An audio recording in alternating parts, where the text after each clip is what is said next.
नमस्ते, आप देख रहे हैं एमडी न्यूज। एमडी न्यूज के मेरदर्शन बुलेटिन में आप सभी का स्वागत है। आज के बुलेटिन के साथ मैं हूं निशा।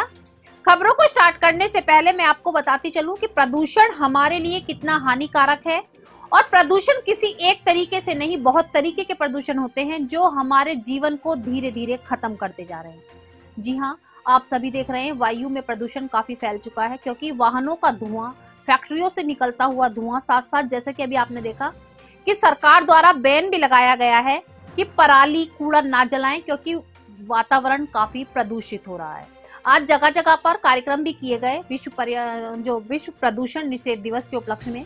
फिर भी मैं थोड़ी सी आपको जानकारी देती चलूं कि जिस तरीके से प्रदूषण बढ़ता जा रहा है तो बीमारियां भी बहुत ज्यादा बढ़ती जा रही हैं। बीमारियों को रोकने का सबसे बड़ा तरीका यही है कि हमें प्रदूषण को कम करना होगा। प्रदूषण वायु में भी है, जल में भी है, और सबसे बड़ी बात है कि हम दूषित जल पी रहे हैं, फिल्टर करके नहीं पी रहे हैं। बहुत से ऐसे हैं कि जो काफी रखा हुआ टंकियों का पानी पी रहे हैं, उससे भी जल प्रदूषण से कई बीमारियां होती हैं। वातावरण में जैसे जैसे हवा के साथ साथ धुआं मिल रहा है, कंपनियों से, फैक्ट्रियों से निकलता धुआं जब हमारे सांस के साथ हमारे अंदर जा रहा है तो फेफड़ों की बहुत ज्यादा बीमारी बढ़ रही है। आपने देखा होगा कि जब हम कभी शहर में जाते हैं तो धूल मिट्टी या शहरी वातावरण के कारण जो धूल धुआं होता है वो हमारे सांस में चला जाता है, जिसके कारण से सांस की बीमारियां हो जाती हैं, धंसका उठ जाता है। काफी ऐसी बीमारियां हैं जो प्रदूषण से फैल रही हैं, लेकिन ये किसी एक के रोकने से नहीं रुकेंगे, ये आप सब जानते हैं। प्रदूषण को रोकने के लिए हम सबको एक होना होगा। हर जगह का प्रदूषण है, ध्वनि प्रदूषण।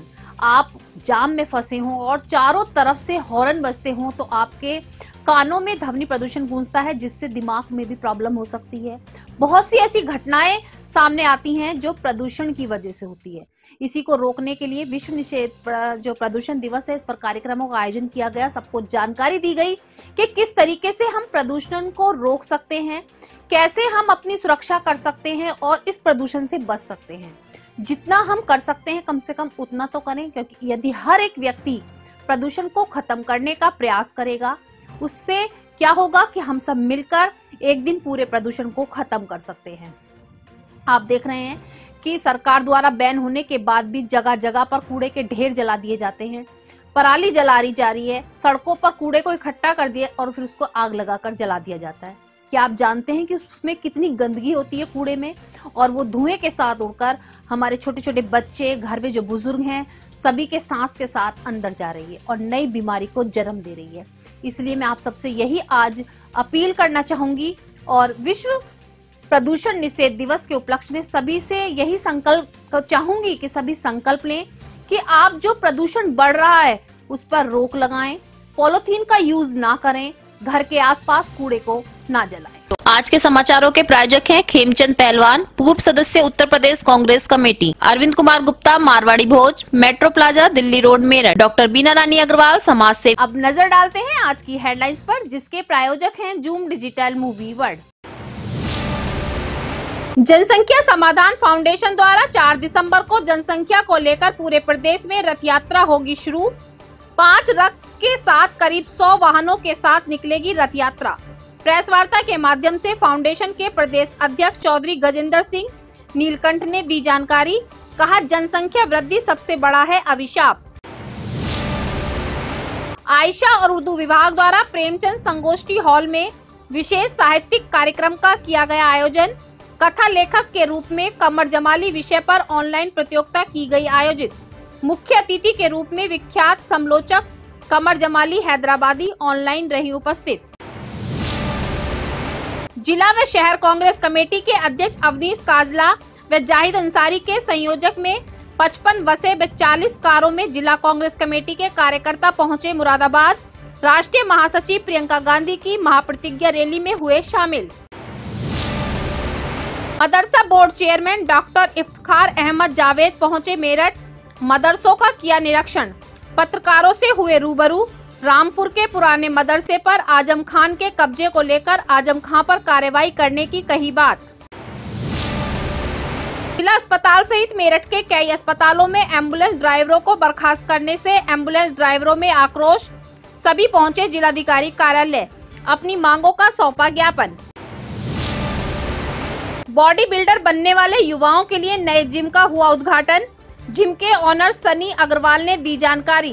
दिल्ली जैसी फैसिलिटी होगी साकेत के इस जिम में उपलब्ध, आए हुए अतिथियों ने बताया शानदार। डीआरएम डिम्पी गर्ग पहुंची रेलवे स्टेशन का किया निरीक्षण, लिया जायजा।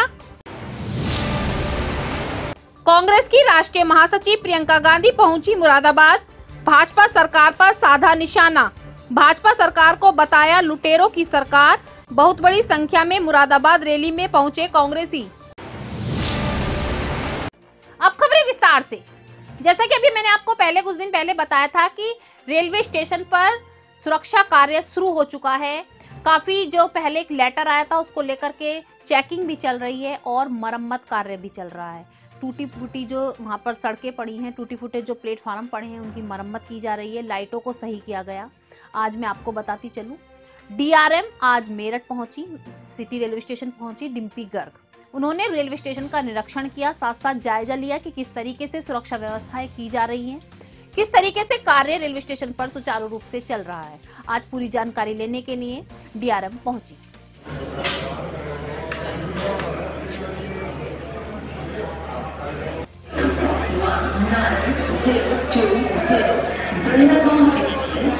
From Haridwar to Bandha terminus via Kapili.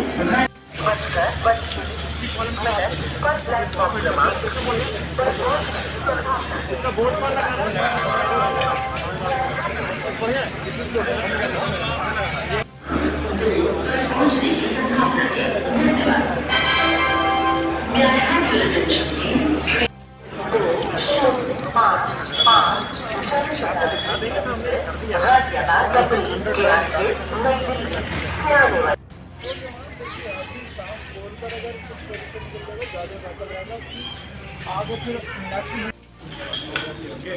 आप लोग अंदर मत जाइए।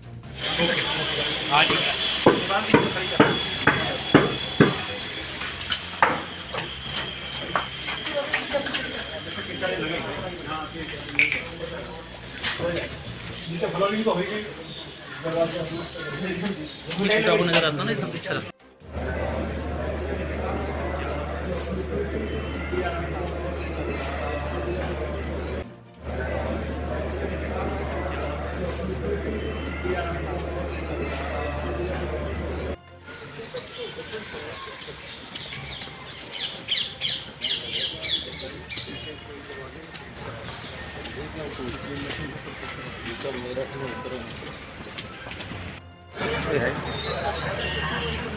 क्या करूँ, मजबूरी है।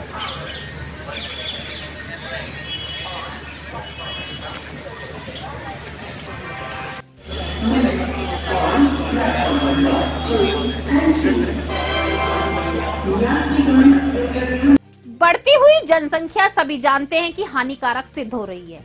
जिस तरीके से तेजी से जनसंख्या बढ़ रही है तो बेरोजगारी बढ़ रही है, भुखमरी बढ़ रही है और साथ साथ आत्महत्या की घटना भी बढ़ती जा रही है। बढ़ती जनसंख्या पर रोक लगाने के लिए समय समय पर कार्यक्रम किए जा रहे हैं। मुख्यमंत्री को ज्ञापन भी भेजा गया।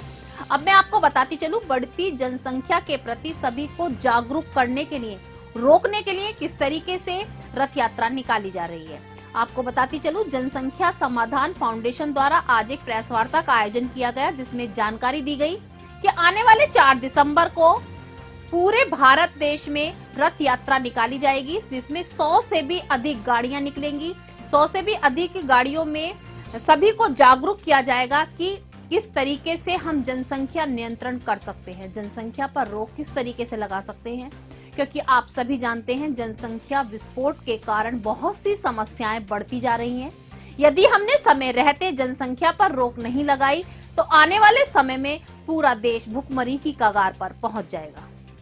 इलाहाबाद में हमारा 20 दिसंबर को जैसी रथ यात्रा पहुंचेगी तो इलाहाबाद पहुंचने के बाद में हमारा वहां पर व्यापक प्रोग्राम पूरे उत्तर प्रदेश में होगा और वहां से हम 5 दीप हर घर में जल नियंत्रण कानून लागू हो, और ये हमारी ऐसी मांग है।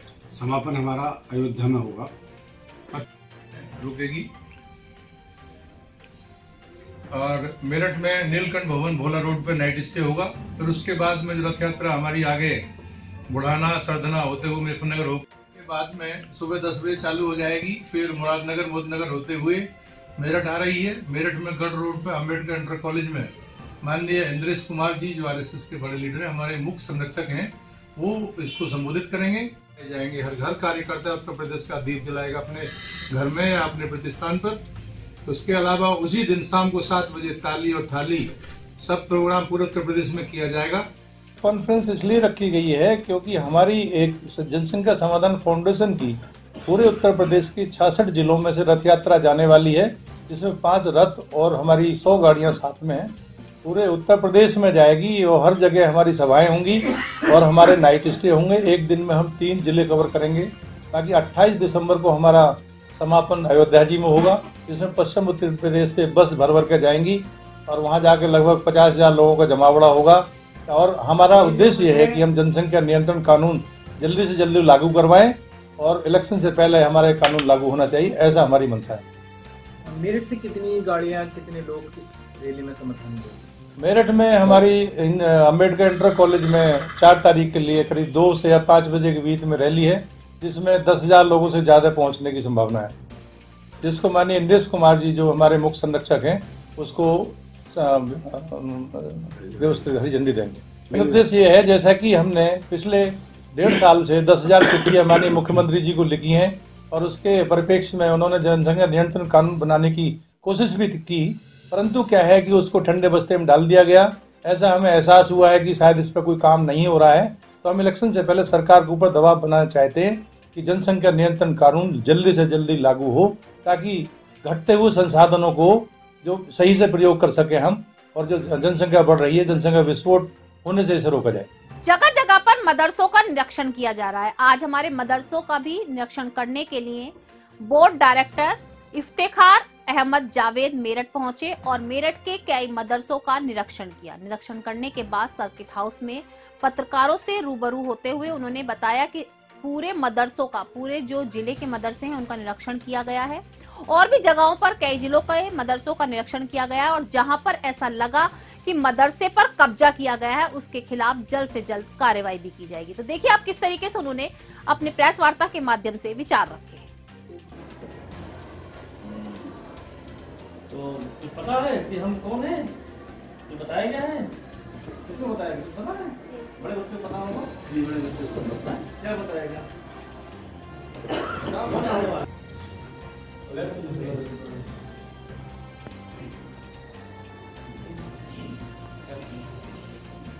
अऊज़ु बिल्लाहि मिनश शैतानिर रजीम, बिस्मिल्लाहिर रहमानिर रहीम।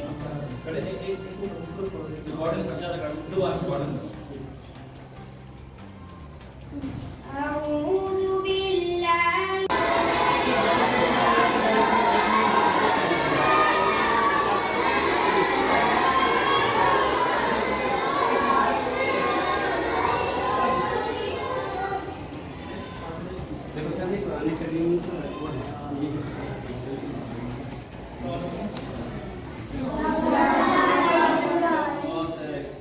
क्या पढ़ रहे हैं आप लोग?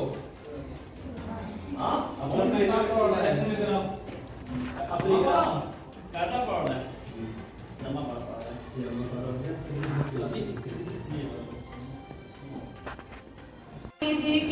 गीत गाने लगे, आज दो ईद के गीत गाने लगे, झूम कर कह रही है ये अर्ज़ शमा, झूम कर कह रही है ये अर्ज़ शमा, तेरी जोड़ी में आया हबीब खुदा, तेरी जोड़ी में आया हबीब खुदा, हज़रते आमिना तेरी जोड़ी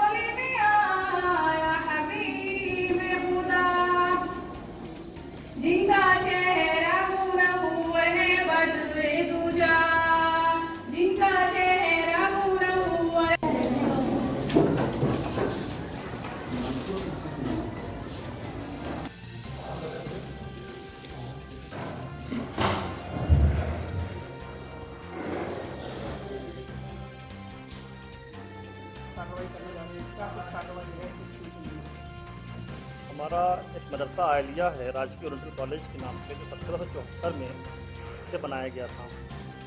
इसका मकसद था कि अरबी, फारसी और साहित्यिक भाषा पढ़ाई जाए वहाँ पे, और पूरे प्रदेश में एकलौता मदरसा है जो गवर्नमेंट का है, बाकी सब मैनेजमेंट मदरसे होते हैं। उस मदरसे में उसको यूनिवर्सिटी जैसी सहूलियत थी, विदेश से भी बच्चे पढ़ने वहाँ आया करते थे। लेकिन पिछली सरकार ने उस मदरसे को, और वहाँ के जो सांसद हैं, नेता हैं आजम खान साहब, उन्होंने उसको कन्वर्ट करके जो है अपने रामपुर पब्लिक स्कूल बना लिया, उसको जो है लीज पे लेकर के।